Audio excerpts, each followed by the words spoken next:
North Africa, 1943.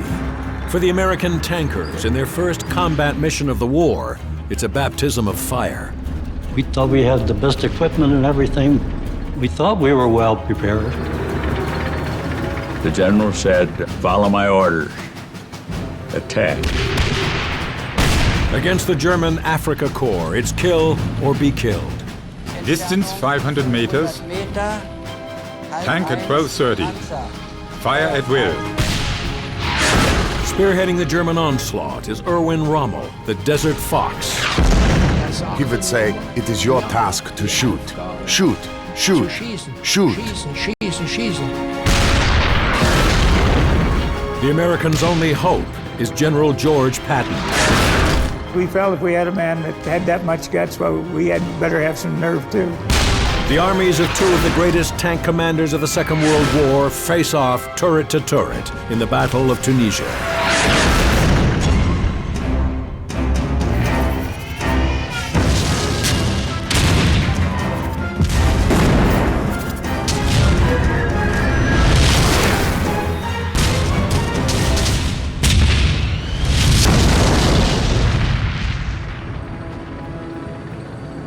November 1942. At El Alamein, the British 8th Army deals a devastating blow to Field Marshal Erwin Rommel.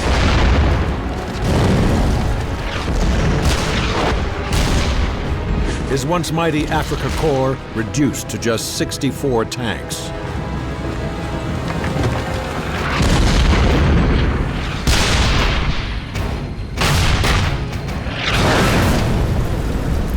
Their defeat is total, their plight desperate.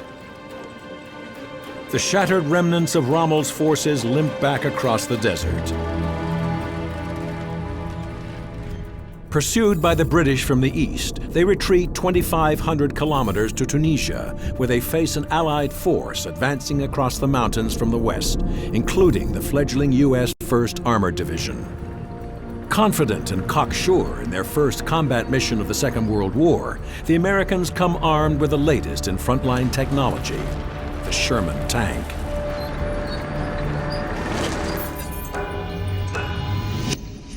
The Allies' newest tank is fast, with a top speed of nearly 40 kilometers per hour, and it's powerful, with a 75mm short-barreled cannon.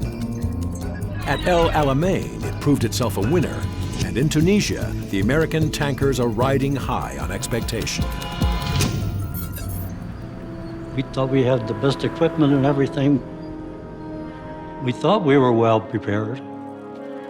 I had no fear.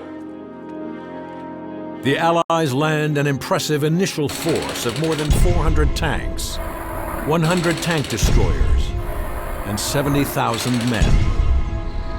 But the American tankers have yet to be tested in the heat of battle and the cauldron of war. For all their bravado, they are rookies still. We certainly were. We had no actual combat experience. It was a big handicap. For Rommel, the problem is a dire shortage of men and arms. But he's thrown a lifeline when the 5th Panzer Army lands in Tunisia, bringing with them powerful anti-tank guns and long-barreled Panzer IVs. In my opinion, it was possibly the best tank in the world at that time, even better than the Sherman.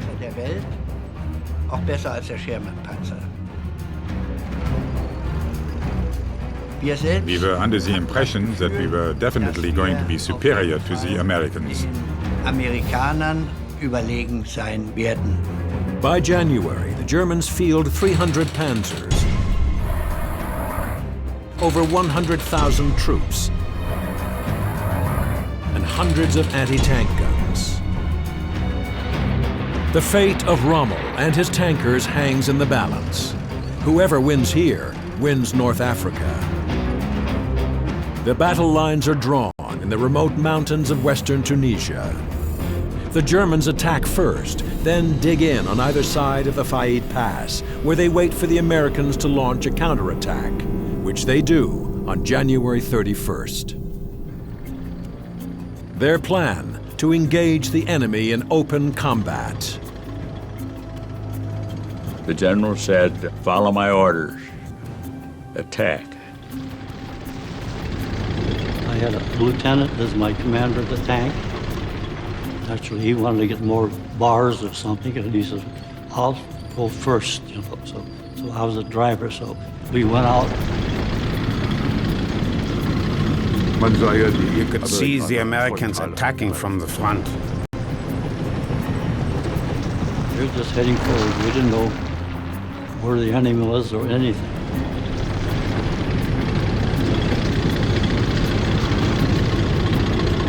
I don't want to bash the Americans, but in my opinion, they were inexperienced. In meiner Erinnerung waren sie halt unerfahren.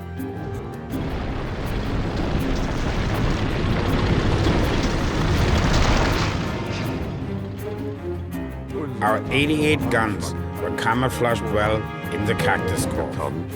Kaktushecke. They enticed you to come through. And the Americans didn't see it. And then they opened fire on us. All die Amerikaner. And the Americans didn't stand a chance against the 88 anyway. The German 88 is the most lethal weapon on the battlefield. It has a 4.9-meter barrel and a muzzle velocity of 820 meters a second. With a clear line of view, it can destroy a Sherman at a range of more than 2 kilometers.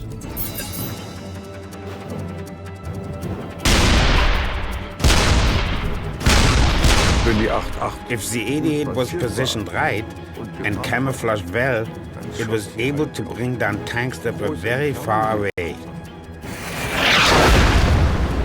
The only way we could outdo them is face them head on. But if they get you from the side, we were very vulnerable. Well, sometimes you didn't even know where they were coming from. You know, when shell fire hits, it's loud. Oh, it could be 10 feet away. When I looked out there, it looked like I could get out there and get a baseball bat and hit those things. One of our tanks in our company, his 75-millimeter gun was shot off. It was just like a howitzer now. It had a short barrel on it.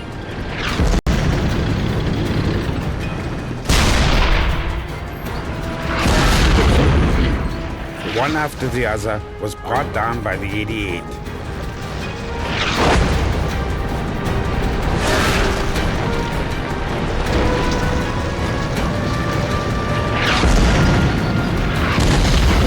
Either get out of there or get shot up.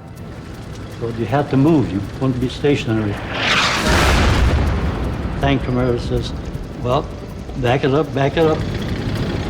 He said, let's get out of here. Let's get the hell out of here. Back it up, Bill, back it up. My feet were going like this, shaking on it. Well, he no sooner said to that, and bam. God help me, get me out of here.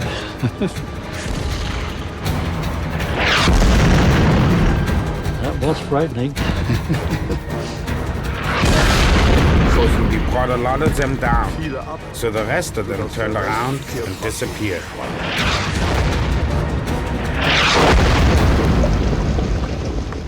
As the dust settles on the mountain pass at Faid, the lessons to be drawn are there for all to see.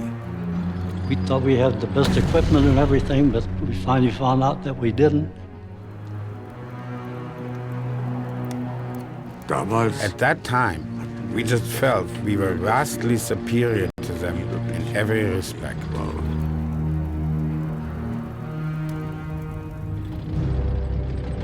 But it's a lesson that U.S. commanders refuse to learn. And just 2 weeks later, they will send their tanks down the pass once more. We just do our duty and follow orders. That, of course, was a feast for us.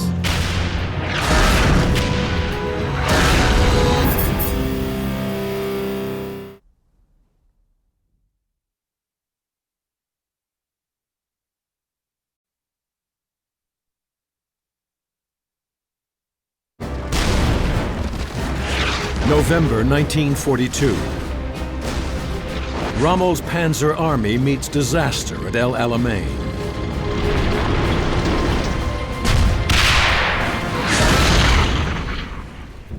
The Germans withdraw 2,500 kilometers west to Tunisia, only to be faced by an Allied force advancing across the mountains. The rookie Americans roll into an ambush at Faid Pass. The German panzers advance up the pass and take up new positions at Sidi Bouzid, where the Americans launch their Shermans in another reckless counterattack. We're aware that the odds are against us from past experience. We're aware of that. No question. We don't feel, we just do our duty and follow orders.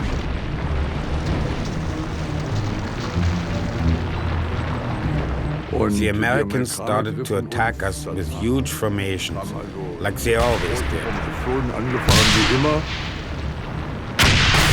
That, of course, was a feast for us. In a show of force, the Shermans attack at full throttle and with all guns blazing in a classic V formation. They charge blindly down the pass, kicking up such an immense cloud of dust they can see nothing to either side of them, including the two Panzer divisions which are lying in ambush. It's a textbook cavalry charge, but it's a textbook that was written before the war, and a tactic that is hopelessly out of date against the battle-hardened Panzers. They didn't know there were two German tank companies hiding. They didn't know that, of course. You have to say that this was their excuse.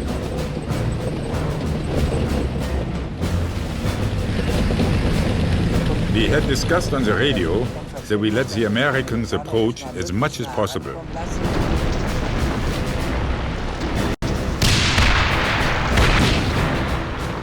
I believe the first American tank had approached at a distance of 300 meters, and then the first shot was fired. And so began the Battle of Sidi Bouzid.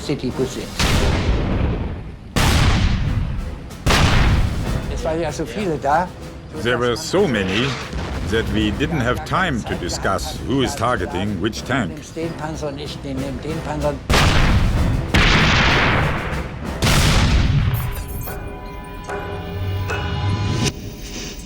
The German Panzer IV is one of the most powerful tanks on the battlefield. At a range of 2 kilometers, its 75mm long-barreled gun can punch through a Sherman's armor plating. At a fraction of that distance, it will blow a Sherman tank to pieces. It was a gun with an unbelievable speed. Our shells would go on a thing like the trajectory. Well, the Germans went right straight through.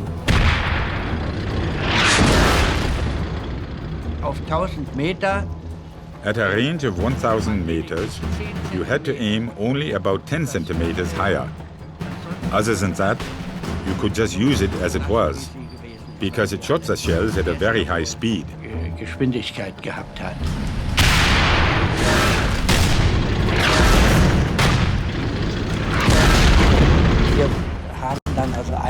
We managed to destroy one American tank after the other in front of us.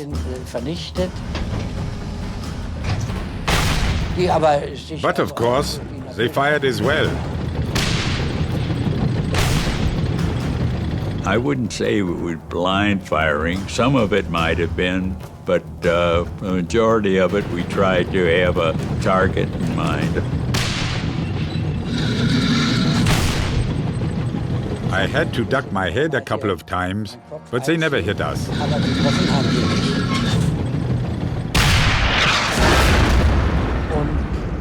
The American tanks that were following further behind saw what was happening and obviously didn't think they had a chance and tried to escape towards the north. Sich absetzen. Wir fuhren dann also auch Richtung Norden. We drove north as well to cut off the retreating Americans. Den Weg abzuschneiden.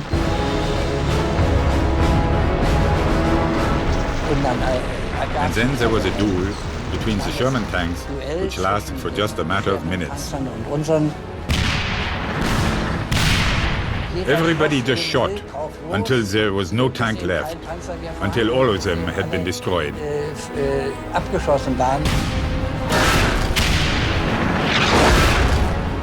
The last tank was maybe 2 kilometers away. 2 Kilometer entfernt. And I was able to take down this one as well. Abschießen.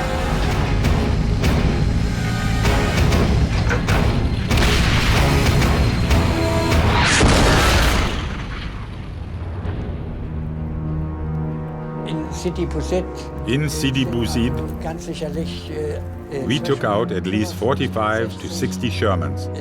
Shermans abgeschossen worden von uns. Our casualties were 0. Aber unsere Verluste waren 0. Nicht ein einziger Panzer. The Shermans had shot not a single tank of ours. Abgeschossen. Und es war ein And it was a scary scene to see all these burning tanks in a small area. Relativ kleinen Areal.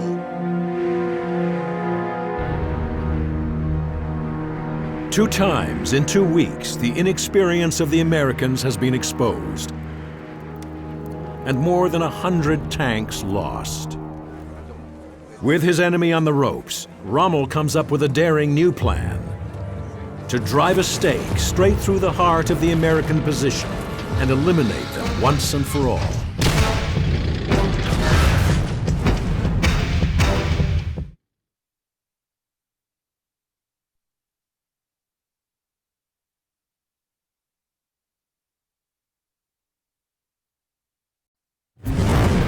Tunisia, February 1943.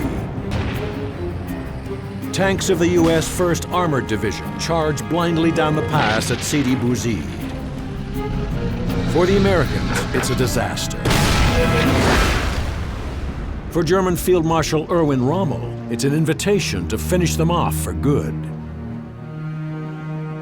The American command appeared to be getting jittery, and they were showing the lack of decision typical of men commanding for the first time in a difficult situation. Beginners lack the nerve. I wanted to push forward with all our strength and strike on deep into the Allied rear.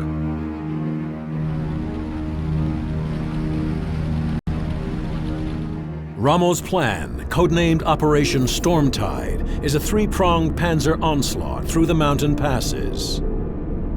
And at the epicenter of the battle is a name that will become infamous in the annals of American armored warfare: Kasserine.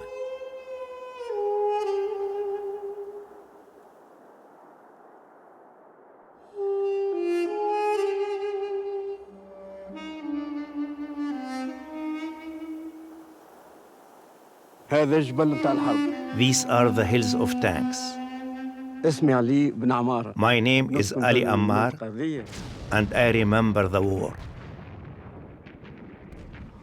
Here in this place, there are a lot of dead bodies. This is my land, and every year we find bodies.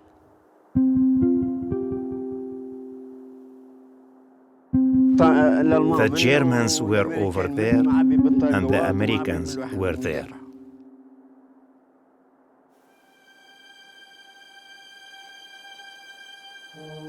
This land is where the battle took place. This mountain was the most important place during the battle. February 1943. It's a battle the Americans are not prepared for.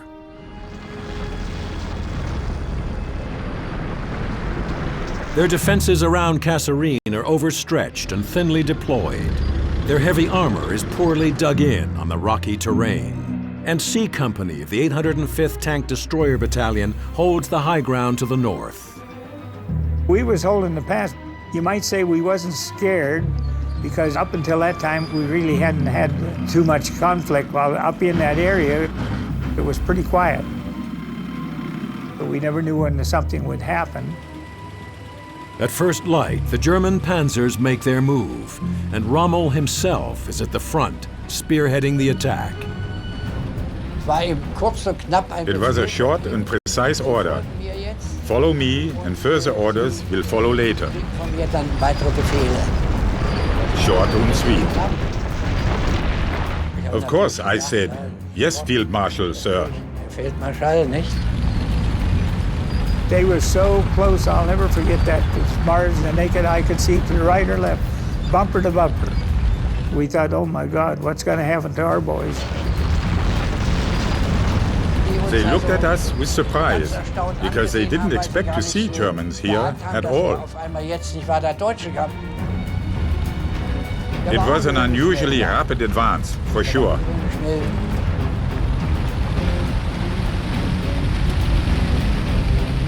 When we saw them, I'll tell you, it put the fear in you right off the bat.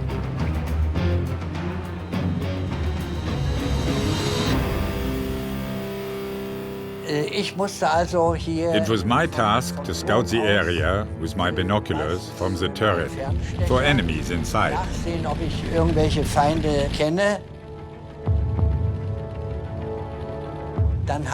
Then I told my gunner, turret at 12:30. And then to my loader, load the armor-piercing shell. Range 500 meters.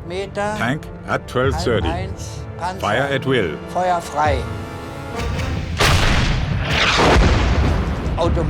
Automatically, the charging gunner would reload with another shell. This was all a matter of a couple of seconds.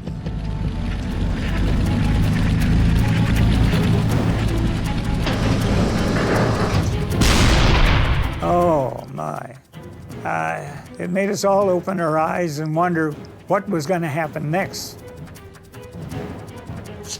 American tank at 2 o'clock. Armor piercing. Fire at will.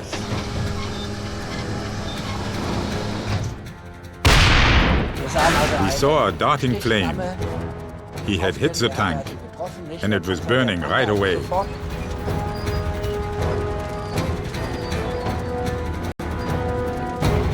On the left side, we suddenly saw 8 American Sherman tanks.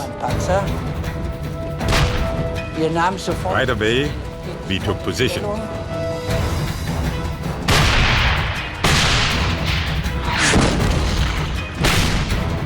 Although they were shooting as well, they didn't hit us. We shot better.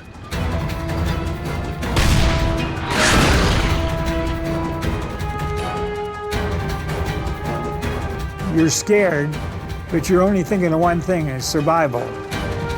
So we had several of the guns set up and start shooting down the Germans.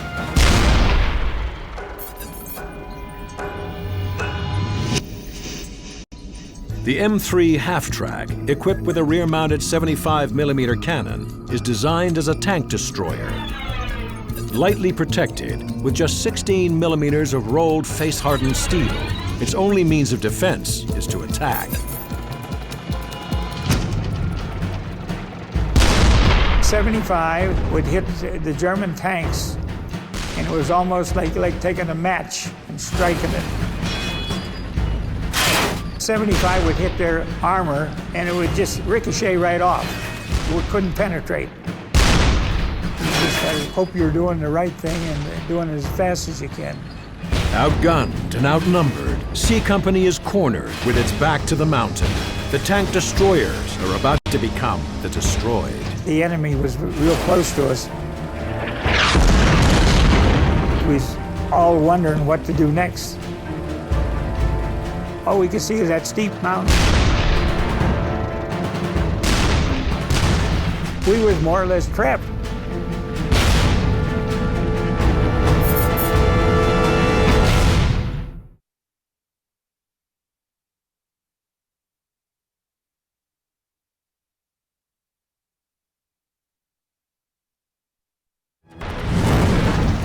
February 1943, the Battle of Kasserine.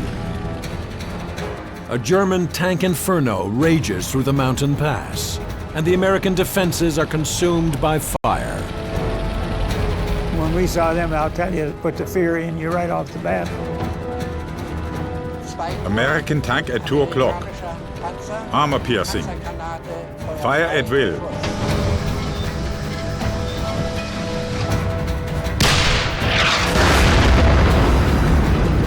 Oh, my. It made us all open our eyes and wonder what was going to happen next. C Company of the 805th U.S. Tank Destroyer Battalion is trapped, caught between the mountain and Rommel's unstoppable Panzers. The enemy was real close to us. We was more or less trapped. And all of a sudden, planes came over, and we thought, oh my gosh, now we're really going to be in it. We thought that was the end. Thinking it was German planes. It was going to be Custer's last stand. And all of a sudden, we realized they was Americans. That they started to strafe the Germans, and they swung up over us, and when they did, they had their wings rocked back and forth and followed one another over the top of this mountain. Somebody said that they're trying to show us that we can get up over that and get down over the other side. There's a pass up there, so just follow that, and we can get out of this position. So then we immediately started, everybody going, get over the hill. You could see it looked impossible, but some of us made it, some didn't. Over the next 3 days, the Americans retreat over 100 kilometers. With more than 6,000 casualties and the loss of more than 200 of their armored vehicles, it's another defeat for the inexperienced and overconfident Americans. Our commanding officers were not knowledgeable. They didn't have the experience either that was required against superior forces. But despite the victory at Kasserine Pass, Rommel's position is still perilous. His enemies are on all sides. With the Americans reeling to the west, he turns his attention to the British 8th Army in the east. And on March 6th, he spearheads another shock attack, this time through the desert at Medellin. We drove from the pass through the desert at high speed, creating a huge dust cloud behind us so that you couldn't see anything behind us.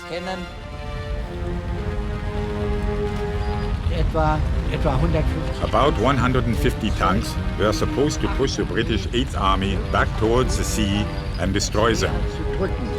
Und dort eben von uns gefangen genommen zu werden. But Rommel's luck has run out. British intelligence intercepts his orders, and 500 guns are waiting for him.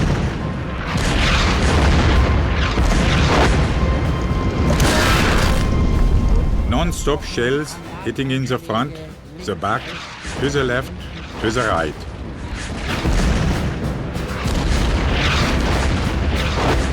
Next to me, approximately 15 meters away, there was a sergeant with his tank, and he got a direct hit in the turret. Ein Volltreffer, ein Artillerievolltreffer oben in den Turm. Ich sah, wie also bereits Feuer aus. Right away, I saw flames coming out of the turret and him sitting up, trying to jump out, but then collapsing. Aus dem Panzer, das gelang ihm nicht, dann sackte er nach unten.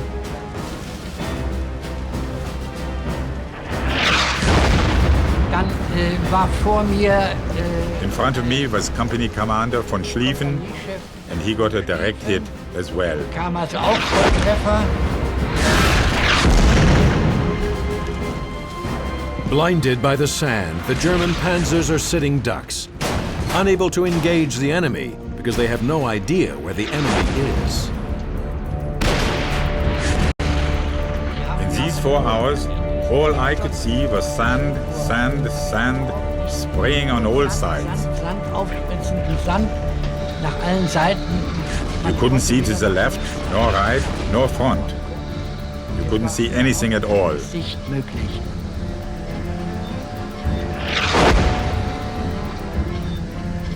Nur aufspritzen. Just sand spraying around that blocked the view entirely.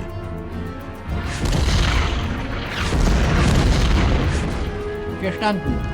We were standing there. It didn't make sense to go anywhere. I was standing on the same spot for 4 hours and always hoping not to get hit by a shell. Die Rommelkiste. And Rommel's tank got hit as well. Ein Treffer. It had begun all of a sudden, and it stopped all of a sudden at 12 p.m.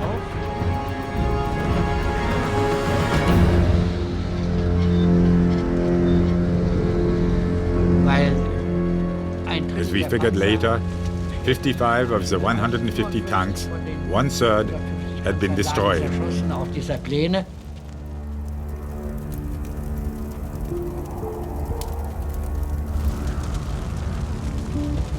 It was a disaster for Rommel.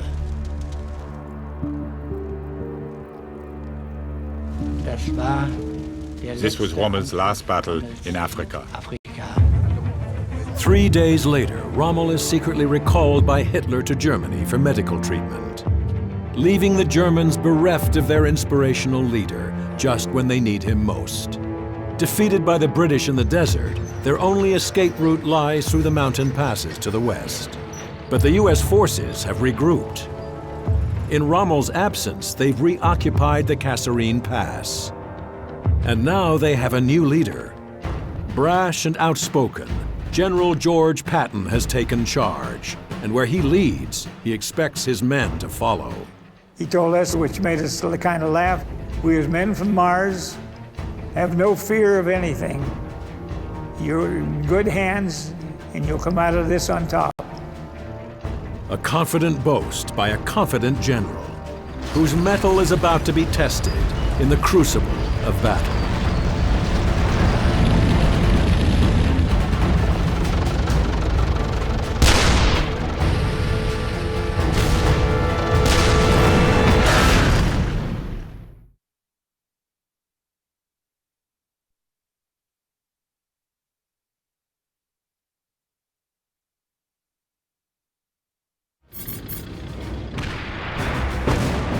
February 1943. The Allied and German tankers fight for supremacy in the killing zone of Tunisia.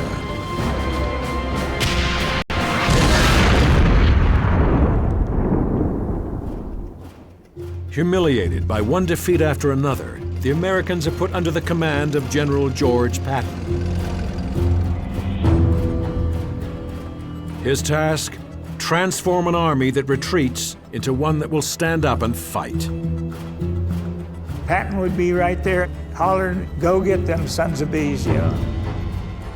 We felt if we had a man that had that much guts, well, we had better have some nerve too. So that gave us a lot more confidence in ourselves, knowing that he depended on us. A reinvigorated American force reoccupies the mountain passes, tightening the noose around the German panzers and blocking their escape route at El Guitar. Here, Patton draws a line in the sand, beyond which the Americans will retreat no more.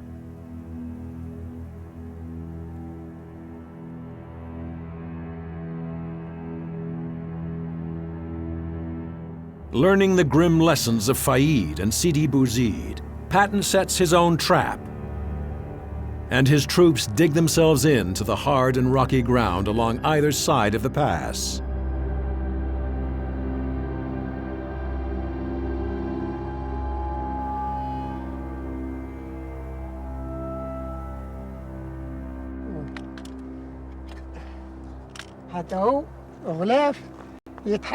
This one is a leftover from a gun.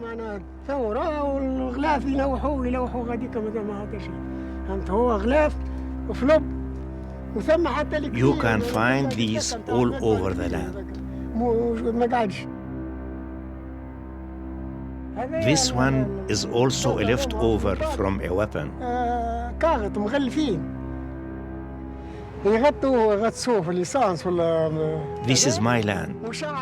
I was 10 years old and I remember it all. نقول فرصة كيفاش باش ما نشوفوهمش هربوا. ايش نقول لك؟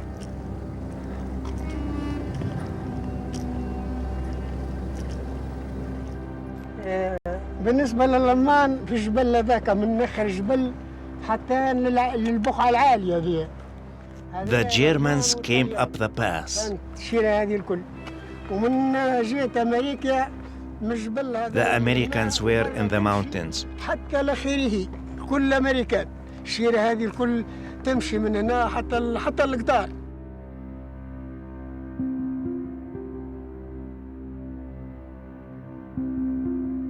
تسمع فيه حتى كيفاش يمشي.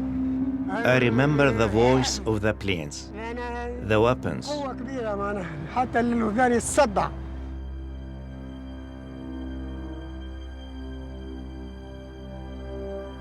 هاك من الشيرة هذه حتى لهنا. This is the land of war. هاك هاو.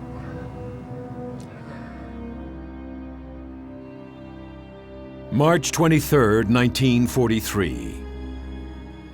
The Germans advance up the pass at El Guitar, and this time, Patton's tank destroyers are ready for them. We had 36 of them guarding that pass. Our recon went out and bumped into the Germans. I counted 75 German tanks coming at us across the desert. They were moving real slow. They knew we were there. They were in no hurry. They just kept coming. It looked like they were on a parade ground. It's a calculated gamble by the Germans. The Panzers are an iron fortress, moving at just 5 kilometers per hour down the middle of the pass. Their plan is to use their heavy armor like a blunt instrument to bludgeon straight past the American lines on either side. As long as we were below the top of the ridge, we couldn't shoot. So you'd pull up, shoot, and back down. Pull up, shoot, and back down. Wasn't any problem knowing where the targets were. They were out there.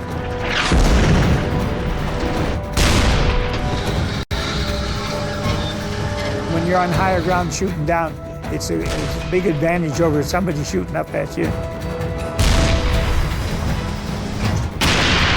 I'd pull up as quick as I could and stop. And by the time I stopped, the gunner had his target and firing. The only place that you could do them any damage was hit within the tracks. If you could hit in there, you disabled them so they couldn't maneuver. When you're in combat, first of all, you don't think about the possibility of being killed. You need to focus on achieving the target. Under withering fire, the German formation holds firm. Resolute and relentless, it inches towards its goal. I'm not being arrogant, but let's face it, we were valiant.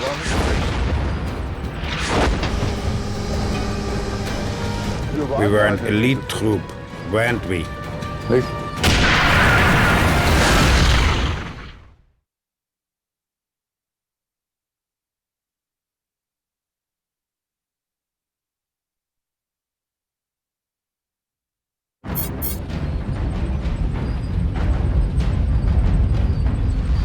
March 23rd, 1943. In the decisive Battle of the North African Campaign, the German panzers advance up the pass at El Guitar. But for the first time in the campaign, the U.S. force refuses to give an inch. And over 12 torrid hours, they slug it out with the Germans. It's either going to be them or us, one or the other. just got to hope you're doing the right thing and doing it as fast as you can.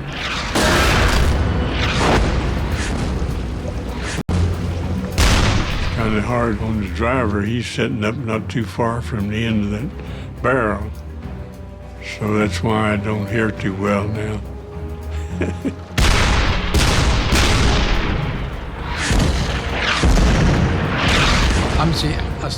We were terribly frightened. Every soldier would have this nervous feeling in his guts and would shit his pants. Feucht hinten weg. One of the things you had to admire about the German soldier was we'd knock out a tank, and the crewmen, if they weren't hurt, they would take their machine gun off the tank, ground mount it, and lay there and keep shooting.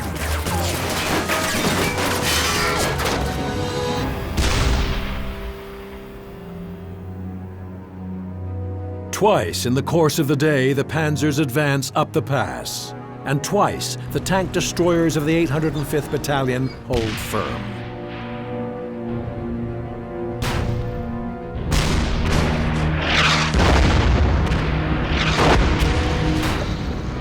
The losses on both sides are immense. By day's end, 21 tank destroyers and 31 Panzers lie burning across the plain.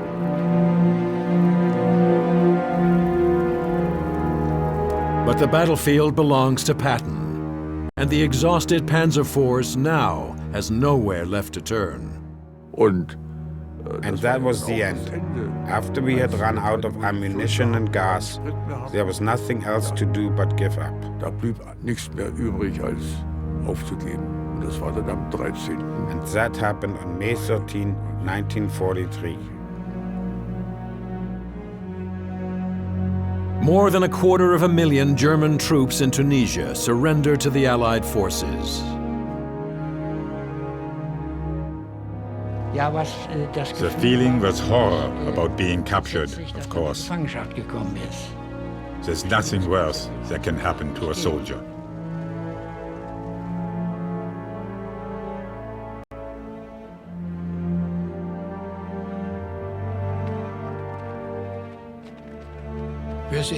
Until today, we are still proud to have been part of the Africa Corps.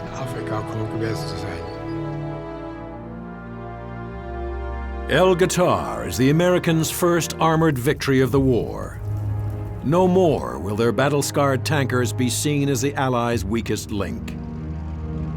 But that success has come at a price. No, I didn't think it would be a breeze.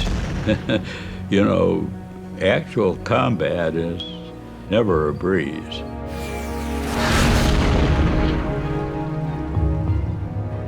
It's either going to be them or us, one or the other, so you get scared.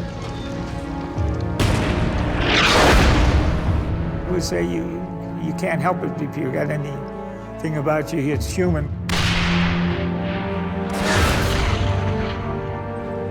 It's part of, I think, warfare that you've got to accept the fact that you're going to have casualty, that some of your best friends might not survive.